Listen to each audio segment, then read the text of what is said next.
Kamu di sini toh? Seger-seger banget ya sayurannya ya. Kamu ngapain, Dek? Iyalah, aku kan siram tanamannya pakai air limbah cucian beras, Kak. Oh, gitu. Emangnya limbah cucian beras tuh fungsinya apa sih, Rio?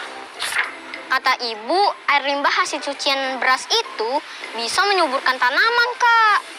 Makanya, setiap ibu hendak memasak nasi, sisa air cucian berasnya aku pakai deh buat nyiram-nyiram tanaman ini, Kak.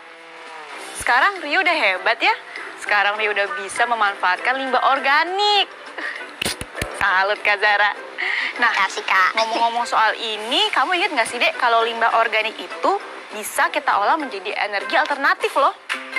Masih ingat, Kak? Limbah organik itu bisa diolah menjadi energi biomasa kan, Kak? Ih, pinter. Nah, makanya karena kamu masih ingat, nanti pas kita lagi belajar, kakak mau ulas lagi ya tentang energi alternatif. Mau nggak? Mau, Kak. Nah, ini Rio udah selesai belum metik sayurannya? Udah, Kak? Udah cukup segitu? Iya. Ya udah, kalau gitu kita siram aja yuk tanamannya. Ya udah, Kakak aja yang nyiram. Aku mau metik lagi aja. Boleh, yang banyak, biar sehat makan sayur-sayur terus. Iya.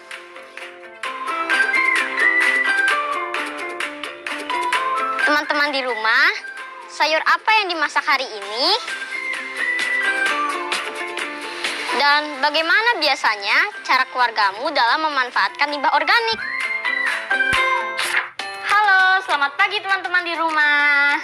Bagaimana kabarmu hari ini? Semoga dalam keadaan sehat dan semangat ya.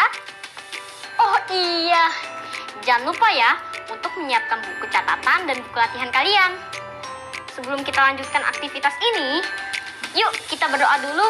Semoga ilmu yang kita dapat hari ini bisa bermanfaat buat semua orang. Berdoa dimulai. Berdoa selesai. Amin.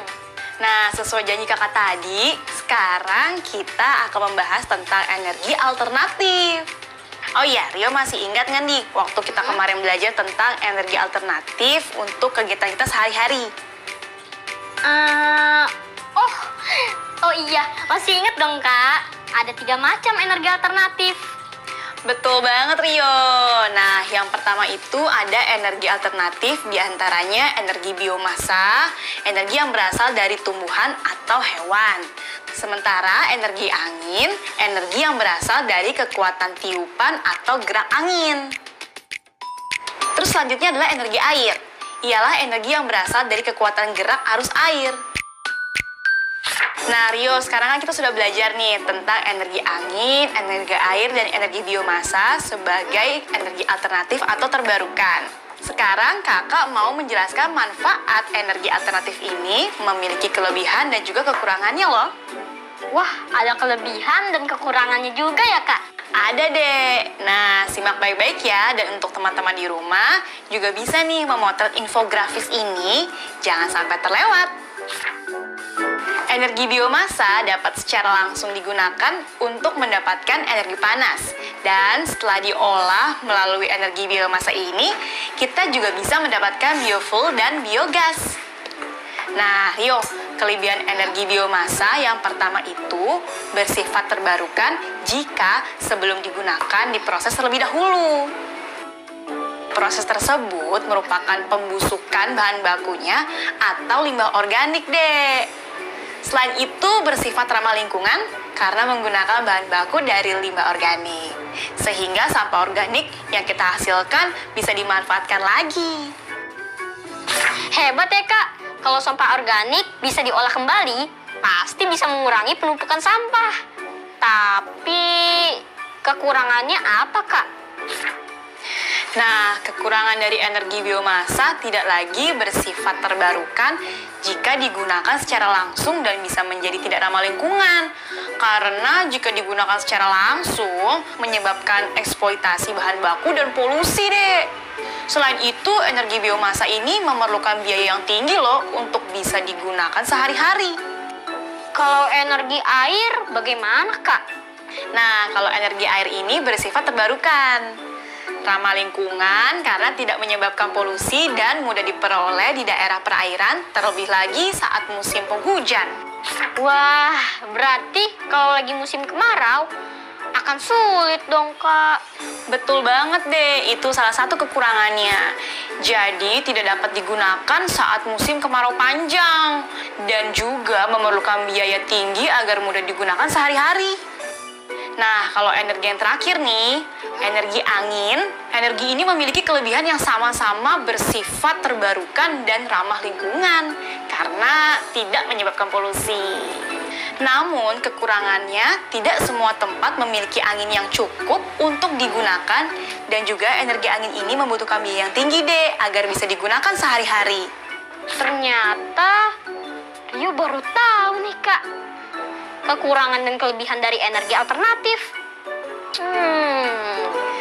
Memang meski energi alternatif ini memiliki beberapa kekurangan, tapi kita tetap memerlukannya deh. Salah satu kelebihan energi alternatif ini kan ramah lingkungan ya, Kak? Jika dikelola dengan benar, maka polusi yang ada semakin bisa berkurang ya, Kak? Yap, betul banget Rio. Jadi alasan kenapa kita memerlukan sekali nih energi alternatif karena energi alternatif ini bersifat terbarukan dan ramah lingkungan serta tidak merusak alam. Wah, hebat juga. Tapi bisa nggak dipakai buat di Indonesia? Wah, pastinya bisa dong, Dek. Di beberapa daerah bahkan sudah menerapkan energi alternatif ini. Nah, daerah yang menggunakan biomasa ada di pembangkit listrik tenaga biomasa atau PLTBM di Kecamatan Siantan, Kabupaten Mempawah, Kalimantan Barat, Rio. Angin digunakan pada pembangkit listrik tenaga bayu di Sidenreng Rapan atau Sidrap, Sulawesi Selatan. Sedangkan penggunaan energi air bisa ditemukan pada PLTA Cirata di Purwakarta, Jawa Barat. Nah, sekarang Kak Zara mau baca artikel nih. Simak baik-baik ya. Teman-teman di rumah juga bisa memotret cerita ini. Jangan sampai ketinggalan. Sebagian besar wilayah Indonesia terdiri atas perairan, yaitu berupa laut, sungai, dan juga danau. Selain itu, alam Indonesia juga sangat kaya akan tumbuhan dan hewan yang mendiami wilayah dataran tinggi dan dataran rendah. Kondisi tersebut juga memungkinkan angin bertiup melalui kedua wilayah tersebut pada saat tertentu. Oleh karena itu, ketiga jenis energi tersebut bisa digunakan dan dikembangkan di Indonesia untuk pemakaian sehari-hari. Setelah kakak bacakan, aku semakin paham, Kak. Mengapa energi alternatif ini penting dan sangat diperlukan. Nah, sekarang giliran teman-teman di rumah untuk menjawab soal yang ini ya. Jangan lupa untuk mencatat pertanyaannya di buku kamu atau bisa memotretnya agar tidak terlewat. Berdasarkan bacaan tersebut, kita mengetahui bahwa energi alternatif memiliki beberapa kekurangan. Meski demikian, kita tetap memerlukannya. Menurut kamu, mengapa kita tetap memerlukan energi alternatif tersebut? Diskusikan pertanyaan ini bersama keluargamu di rumah ya. Dan jangan lupa tuliskan jawaban di buku latihanmu ya.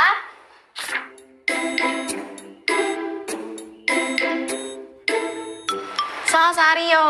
Nih kakak bawain minuman biar makin semangat belajarnya. Ya, makasih Kak. Oke, sama-sama. Lagi pada ngerjain apa sih? Kayak serius banget nih. Aku bingung banget, Kak. Kenapa emangnya? Oh, ini. Kalian lagi bikin kalimat lengkap dengan subjek dan predikat ya? Kita lupa, Kak. Predikat dan subjek itu bagaimana ya, Kak? Oh, itu. Kalau teman-teman di rumah masih ingat gak nih? Kita kan sudah mempelajari tentang materi kalimat lengkap dan tidak lengkap. Kalau kalimat lengkap itu paling sedikit terdiri atas subjek dan predikat. Nah, subjek ialah pokok pembicaraan atau inti pembahasan. Sementara predikat adalah bagian kalimat yang menandai apa yang dikatakan oleh pembicara tentang subjek. Jadi beberapa kalimat dalam sebuah bacaan mungkin berupa kalimat tidak lengkap. Nah, kamu dapat mengubah kalimat tersebut dengan menambahkan subjek, predikat, atau keduanya. Artinya kamu memperbaiki kalimat tersebut sehingga menjadi kalimat lengkap, yaitu kalimat yang memiliki unsur subjek dan predikat. Nah, supaya Rio sama Salsa makin paham lagi, coba yuk kita perhatikan soal yang berikut ini. Dengerin baik-baik ya. Energi air yang merupakan subjek. Nah, kalimat ini belum lengkap karena tidak memiliki unsur predikatnya. Untuk melengkapinya, dapat kita tambahkan kata memerlukan biaya tinggi sebagai predikat. Coba baca, apakah sudah menjadi kalimat yang lengkap atau belum nih? Sudah, Kak. Kalimatnya sudah lengkap. Kenapa sudah lengkap? Karena pada kalimat itu sudah terdapat subjek dan predikat, Kak. Wah, betul banget. Nah, karena Rio sama Salsa sekarang sudah paham nih, sekarang kita kerjakan ya tugas kalian. Oke, Kak. Suntinglah kalimat berikut sehingga menjadi kalimat yang lengkap. Ramah lingkungan. Nah, aku tahu, Kak. Kalimat yang tepat untuk melengkapinya adalah energi alternatif sangat ramah lingkungan. Energi alternatif sebagai subjek. Dan sangat ramah lingkungan sebagai predikatnya. Wah, betul banget Rio sama Salsa. Hebat. Sekarang giliran teman-teman di rumah nih untuk melengkapi kalimat-kalimat berikut ini. Jangan lupa untuk tuliskan jawabanmu di buku latihanmu ya. Semangat teman-teman!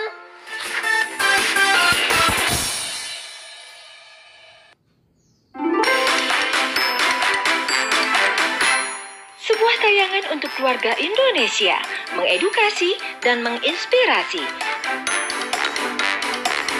Berbagi kebahagiaan bersama teman-temanmu yang berprestasi dan berbakat. Buah Hatiku Sayang, hadir setiap hari pukul 15 waktu Indonesia Barat.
Aku dong, Kak. Bantuin apa? Boleh, sini kakak bantuin. Apa? Nih, Kak, tolong Rio mengukur seluruh keliling meja ini. Oh, mengukur keliling meja. Iya. Bisa, kakak bantuin ya. Iya, Kak. Nah, untuk mengukur keliling meja ini caranya cukup mudah, Rio. Kita perlu hitung dulu nih panjang dan juga lebarnya. Jadi, pakai penggaris ini, kamu coba tandain berapa nih ukuran-ukuran panjang dan juga lebarnya. Nih, kayak gini, kamu tandain. Nah, jadi setelah kamu tandain pakai penggaris, nanti tinggal kamu tambahin aja tiap sisinya. Jadi nanti panjang, tambah lebarnya, tambah panjangnya lagi, tambah lebarnya. Hasilnya akan menjadi keliling permukaan dari meja ini. Wah, ternyata mudah juga ya, Kak. Wah, sekarang dia jadi paham nih. Nah, karena sekarang Rio udah paham, coba sekarang kita bareng-bareng sama teman-teman yang ada di rumah untuk membandingkan keliling permukaan meja ini dengan benda-benda yang lainnya. Boleh, Kak. Ayo, Kak. Nah, perhatikan gambar di layar ya, teman-teman. Jangan lupa siapkan buku latihan kalian. Ayo, sekarang coba bandingkan keliling permukaan panel surya pada bagian A B, dan C dengan keliling permukaan panel surya nomor 1, 2, dan 3. Kalian bisa pilih lebih dari, sama dengan, dan kurang dari ya. Kakak beri waktu untuk menjawab.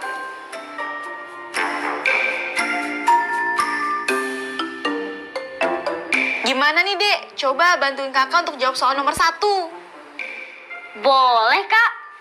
Jadi, jawabannya adalah keliling permukaan panel surya pada gambar A sama dengan keliling permukaan panel surya pada nomor 1. Nah, caranya pada gambar A kelilingnya adalah 14 petak, yaitu 4 petak pada sisi mendatar, 3 petak pada sisi tegak, ditambah 4 petak pada sisi mendatar, dan 3 petak pada sisi tegak. Jadi, kelilingnya 4 tambah 3 tambah 4 tambah 3 sama dengan 14. Nah, untuk gambar 1 ini, keliling bangun yang terbentuk persegi panjang juga 14. Cara menghitungnya sama, yaitu 3 petak pada sisi mendatar, ditambah 4 petak sisi tegak, ditambah 3 petak sisi mendatar, dan 4 petak pada sisi tegak. Jadi, keliling panel surya pada gambar 1 adalah 3 tambah 4 tambah 3 tambah 4 sama dengan 14. Makanya, gambar A sama dengan gambar 1. Begitu kan, Kak? Betul banget, Rio. Sekarang kita lihat kembali soal nomor 2 ya. Bagaimana teman-teman di rumah? Apakah sudah menemukan jawabannya? Nah, untuk caranya bisa ikuti seperti yang tadi dijelaskan sama Rio ya. Yuk, Dek, lanjut terakhir. Oke, Kak. Sip. Teman-teman, untuk soal nomor 3, apakah kalian sudah menemukan jawabannya? Caranya sama ya seperti tadi di soal sebelumnya.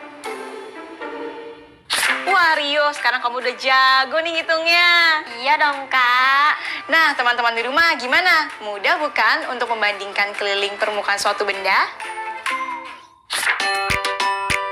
Setelah tadi kita membahas tentang perbandingan permukaan benda menggunakan panel surya, sekarang yuk kita tingkatkan pemahaman kita untuk menghitung ketersediaan energi terbarukan dan tak terbarukan dalam kehidupan sehari-hari. Wah, kayaknya seru juga tuh, Kak. Ayo, Kak, kita mulai. Rio dan teman-teman di rumah, kita sudah membahas contoh energi terbarukan atau alternatif, yaitu energi biomasa, energi angin, dan air. Sedangkan energi tak terbarukan yaitu energi dari fosil. Masih pada inget nggak nih? Wah, masih inget dong, Kak. Tahukah kamu, menurut prediksi beberapa ahli, energi fosil akan habis tidak lama lagi. Untuk menghitung kapan energi tersebut habis, para ahli biasanya menggunakan konsep matematika, yaitu pembagian. Tahun energi dari fosil yang tersisa biasanya dinyatakan dalam bentuk perbandingan antara jumlah energi dari fosil yang tersedia dengan jumlah pemakaian energi dari fosil dalam setahun. Wah, begitu ya, Kak. Berarti bisa aja dong, Kak. Di masa depan nanti, energi dari fosil ini habis. Betul, Dek. Maka dari itu, sekarang banyak sekali yang lebih mengembangkan alat untuk energi alternatif karena bisa terbarukan energinya. Kamu tuh lagi ngapain sih, Rio? Kayak serius banget deh. Kak, kalau aku akan membuat baling-baling seperti ini, bagaimana cara menghitung kertas yang aku butuhkan ya? Oh, ini mudah aja kok, Rio. Ini untuk menghitung kebutuhan kertas setiap bilah, kita dapat menggunakan konsep luas. Nah, untuk bangun persegi panjang seperti ini, luasnya didapat dari panjang dikali lebar. Jadi 10 cm dikali 5 cm, hasilnya 50 cm persegi. Gitu. Oh, gitu, Kak. Aku jadi paham nih sekarang. Nah, kakak juga punya pertanyaan deh buat kamu. Apa nih, Kak? Buat teman-teman di rumah juga bisa ikut catat soalnya ya. Simak baik-baik. Galuh adalah seorang siswi SD kelas 4. Pada suatu hari, guru meminta siswa kelas 4 untuk membuat kincir angin dengan ukuran seperti ini. Berapakah ukuran papan atau kertas yang diperlukan untuk membuat satu buah bilah? Kakak beri waktu untuk kalian menjawab ya teman-teman di rumah. Oke, kita bahas ya. Untuk menghitung ukuran papan atau kertas, sama halnya dengan menghitung luas bilah tersebut. Lihat, apa bentuk bilah kincir itu? Itu persegi panjang kan, Kak? Kalau bilahnya doang? Yap, betul banget, Dek. Nah, karena bilahnya ini berbentuk persegi panjang, kita dapat menggunakan cara seperti ini. Luas persegi panjang yaitu panjang dikali lebar. Panjangnya 8 cm, dikali lebarnya 4 cm. Sehingga hasilnya 32 cm persegi. Begitu ya teman-teman caranya. Gimana Rio? Oke nggak penjelasannya? Ya oke lah, Kak. Rio sekarang jadi paham, Kak. Jadi semangat lagi nih kalau Rio udah paham. Bagus deh kalau kayak gitu ya Rio. Nah, karena sudah kembali semangat, kakak coba mau kasih latihan juga nih. Coba sekarang Rio dan teman-teman di rumah hitung luas papan atau kertas yang diperlukan untuk membuat bilah kincir ini. Kalian bisa tulis dulu ya soal latihan ini di buku latihan kalian masing-masing.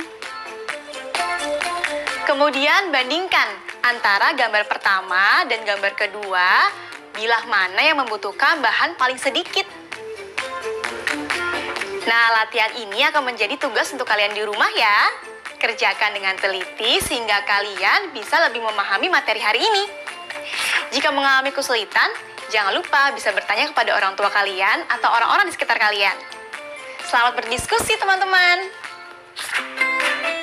Teman-teman, jangan lupa ya mencatat judul-judul buku atau teks bacaan yang sudah kita pelajari hari ini. Seperti hari ini, kita sudah membaca teks berjudul Manfaat Energi Alternatif.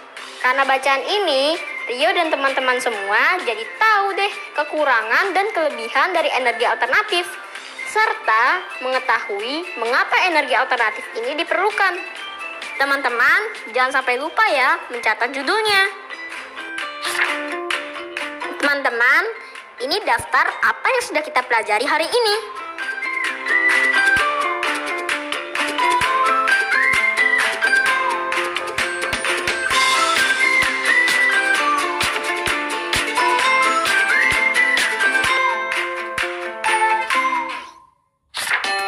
Selesai deh perjumpaan kita hari ini. Aku seneng banget deh, karena dapat ilmu baru lagi. Bener banget Rio. Teman-teman di rumah, jangan pernah bosan ya untuk memperbanyak ilmu setiap harinya. Dan ingat selalu jaga kesehatan kalian, juga keluarga kalian di rumah. Sampai jumpa lagi. Dah.